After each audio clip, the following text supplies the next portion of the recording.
नमस्कार दोस्तों, आपका स्वागत है। हमारे सब्सक्राइबर परिवार के एक दीदी जी है दोस्तों, उनके साथ कुछ दिनों पहले कुछ ऐसा हादसा हुआ जो उन्होंने मुझे बातें कही और मुझे उन्होंने ये कहा कि आप लोगों से भी ये सारी बातें कहना, क्योंकि वो थोड़े से सावधान हो जाए।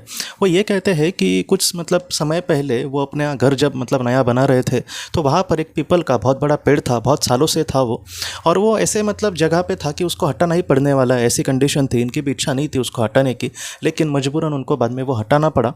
और जब से वो हटाया दोस्तों, उन्होंने पेड़ तोड़ा, उसके बाद इनकी जो लाइफ है एकदम डिस्टर्ब होने लगी। ऐसे कुछ ना कुछ ऐसी बड़ी बड़ी प्रॉब्लम आना घर पे वगैरह। तो इन सारी चीज़ों से वो एकदम वो बोलते हैं कि एकदम कैसे ही लगने लगा कि आखिर हमारे साथ ये सारी चीज़ें क्या हो रही है। इस दुनिया में दोस्तों कुछ ऐसे भी लोग हैं, जैसे साइकिक हम जिनको कहते हैं, वो लोग आत्मा के साथ बात कर सकते हैं। वैसे ही कुछ लोग ऐसे भी होते हैं दोस्तों कि जो जानवरों की आत्मा या फिर पेड़ों की आत्माओं से भी कुछ कम्युनिकेशन अपना कर सकते हैं। तो वो जो दीदी है वो सारी चीज़ें सीखी है और वो भी उनसे कम्युनिकेशन कर सकती है। तो ऐसी चीज़ें जब उनके साथ होने लगी, तब उनको कुछ इस तरीके से संदेश मिले कि वो जो पेड़ था उसके नीचे एक ऋषि मुनि जी थे और कुछ सालों तक उन्होंने वहाँ पे तपस्या कर रहे थे, वो बहुत सालों से। और इन सारी चीज़ों से जब पेड़ चला गया तब उनको बहुत ही ज़्यादा परेशानी हो गई। और ऐसी जो जहाँ पे कोई अच्छा इंसान करता है, कोई पूजा पाठ करता है, कोई लोगों की मदद करता है, क्योंकि वो दीदी मैं बहुत सालों से उनको जानता हूँ, वो बहुत ही अच्छा कार्य करती है। तो वो ये कह रहे थे कि ऐसे जो पवित्र आत्माएं होती है उनको ऐसे ऋषि मुनि हो वगैरह, ये लोग बहुत ज़्यादा आशीर्वाद देते हैं। बहुत बार ऐसे लोगों के आशीर्वाद से हमारी जो ज़िंदगी है वो थोड़ी सी शांति से हम जी सकते हैं। ऐसी भी चीज़ें होती है। हाँ, कुछ ऐसे दुख आएंगे, लेकिन कहीं ना कहीं भगवान उसको कहीं ना कहीं कम करने की कोशिश करेगा, हमारे मन में उससे लड़ने की शक्ति देगा। तो वो तो दीदी है, उसने बहुत अच्छे काम किए हैं अपने जीवन में। कुछ लोगों को तो उन्होंने मृत्यु से भी बचाया है। तो इस तरीके से उन्होंने बहुत अच्छा काम किया है। और वो जो ऋषि मुनि थे वो उनको कहीं ना कहीं इन सारी बातों से, उनके अच्छे कार्य से, उनके अच्छे विचार से उनको बहुत कुछ मदद करना भी चाहते थे। लेकिन ये जो पीपल का पेड़ है वो काटने के बाद वो ये कहते हैं कि उनकी पूरी लाइफ ही एकदम डिस्टर्ब हो गई है, उनके घर में कुछ ना कुछ प्रॉब्लम्स आ रहे हैं।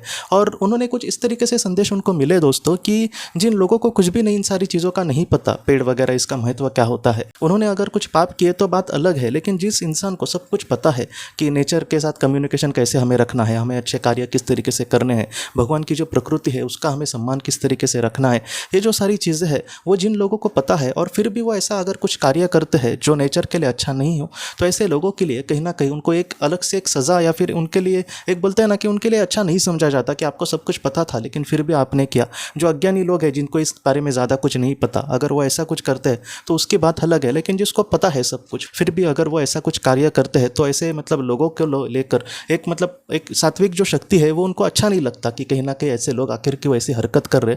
तो वो जो दीदी थी वो मुझे वही कह रही थी कि वो बहुत ज़्यादा डिस्टर्ब हो गई है उनकी फैमिली, और उनकी फैमिली में सब कुछ ठीक है, ऐसे आर्थिक हालत वगैरह भी उनकी अच्छी है, लेकिन फिर भी ऐसे कुछ प्रॉब्लम्स आ रहे हैं जिसकी वजह से उसको दुख का सामना करना पड़ रहा है।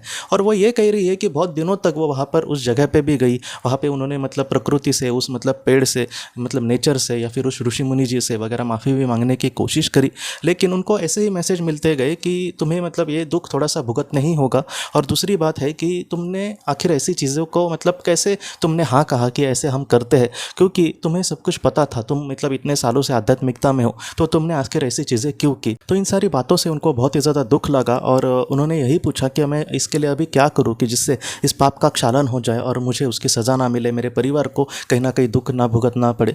तो उनको कुछ ऐसे मैसेज मिले कि तुम जितना हो सके लोगों को जागरूक करने की कोशिश करना। इसलिए उन्होंने मुझे कहा कि आप भी लोगों को जितना हो सके बताने की कोशिश करना कि ऐसी चीज़ें हम बहुत बार नज़रअंदाज कर देते हैं कि, लेकिन हमें इतिहास पता नहीं होता कि उसके पीछे क्या आखिर इतिहास होता है। यहाँ पर सिर्फ बात दोस्तों पेड़ों की नहीं है, वहाँ पे रहने वाले पशु पक्षी वगैरह उनकी भी बात है। जो पक्षी होते हैं उनका एक प्रकार का वो घर होता है, अगर हमारे घर को कोई तबाह करे तो हमें कितना बुरा लगेगा, आप सोचिए। तो ऐसे पक्षी कितने वहाँ पे रहते होंगे कितने सालों से, अचानक उनका घर बर्बाद हो गया। कुछ ऐसे पक्षी भी होते हैं जिनकी जान भी चली जाती है। तो ऐसी चीज़ों से इंसान को कहीं ना कहीं एक ऐसा पाप भी लग सकता है दोस्तों। इसलिए वो दीदी भी मुझे वही कह रही थी कि जितना हो सके थोड़ी सी आप छानबीन करना ऐसी चीज़ें करते समय, जिससे क्या होगा कि हमें थोड़ी चीज़ें पता चल सकती है कि इसके पीछे आखिर क्या इतिहास रहा है। इसलिए जितना हो सके दोस्तों प्रकृति की रक्षा अपने ही भविष्य की एक रक्षा करने जैसी बात है, एक छोटी सी बात नहीं है। क्योंकि आज भी मैं देख रहा हूँ कि इतने रास्ते बनाने के लिए कुछ भी कारण से वगैरह ऐसे पेड़ काटे जा रहे हैं कि हम सोच भी नहीं सकते। इतने हज़ारों पेड़ दिन में काटे जा रहे हैं दोस्तों। इसलिए जितना हो सके इसको रोकने की, या फिर दूसरा कोई ऑप्शन है क्या इसको देखने की, सच में आज हम सबको ज़रूरत है। इसलिए मैं आपको भी हाथ जोड़ के यही विनती करता हूँ कि थोड़ा सा सावधानी से ऐसी कोई बात आपके सामने आ जाए कि जहाँ पर आपको पेड़ों की काटना आवश्यक समझो हो रहा है, रहा है तो थोड़ा सा आप इतिहास जानने की कोशिश करना। अगर कोई बड़ा पेड़ है उसके पीछे कोई मतलब एक ऐसी कहानी हो तो ऐसे समय में थोड़ा सा सावधान रहना, किसी को आप पूछना जिनको इसके बारे में थोड़ी सी जानकारी होगी। डायरेक्टली आप ऐसा कोई भी कदम मत उठाना दोस्तों, क्योंकि ऐसी मतलब चीज़ें हमें इतनी बड़ी भी नहीं लगती कि पेड़ों को काटना है, रहने दो हम लगा देंगे वगैरह। लेकिन ये जो बात है वो दीदी भी कह रही थी कि कुछ सालों पहले उन्होंने बहुत सारे पेड़ खुद ने लगाए थे, लेकिन दोस्तों आज उनको फिर भी कहीं ना कहीं दुख से भुगतना पड़ रहा है। तो और किसी और को ऐसे मतलब दुख से ना भुगतना पड़े, इसलिए वो दीदी कह रही थी कि ये सारी जो बातें ज़्यादा से ज़्यादा हम लोगों तक पहुँचाए। तो मैं वही मतलब अभी ये प्रयास कर रहा हूँ। तो मैं आपको भी यही कहता हूँ कि थोड़ा सा आप सावधानता से जीवन में आगे बढ़ना। एक छोटी सी गलती भी हमें मतलब थोड़ा सा दुख देने की कोशिश कर सकती है, या फिर हमारे परिवार भी मतलब उसके वजह से दुख में आ सकता है। इसलिए ऐसी जब कोई चीज़ हो तो ऐसे समय करते समय आप थोड़ा सा सोच कर करना दोस्तों। तो दोस्तों हम अपने अगले वीडियो में मिलते हैं। आप अपने परिवार का ख्याल रखना। आपका बहुत बहुत धन्यवाद। अगर आपको आपके किसी अपने के लिए ऑटोमेटिक राइटिंग करवानी है या फिर खुद से सीखनी है, इसके साथ साथ अगर आपको पास्ट लाइफ रिग्रेशन करना है या फिर आपको अपना आकाशिक रिकॉर्ड भी करवाना हो, तो फिर आप इस नंबर पर व्हाट्सएप मैसेज कर सकते हैं। हम आपको किसी एक अच्छे थेरेपिस्ट के बारे में ज़रूर जानकारी देंगे। आपका बहुत बहुत धन्यवाद।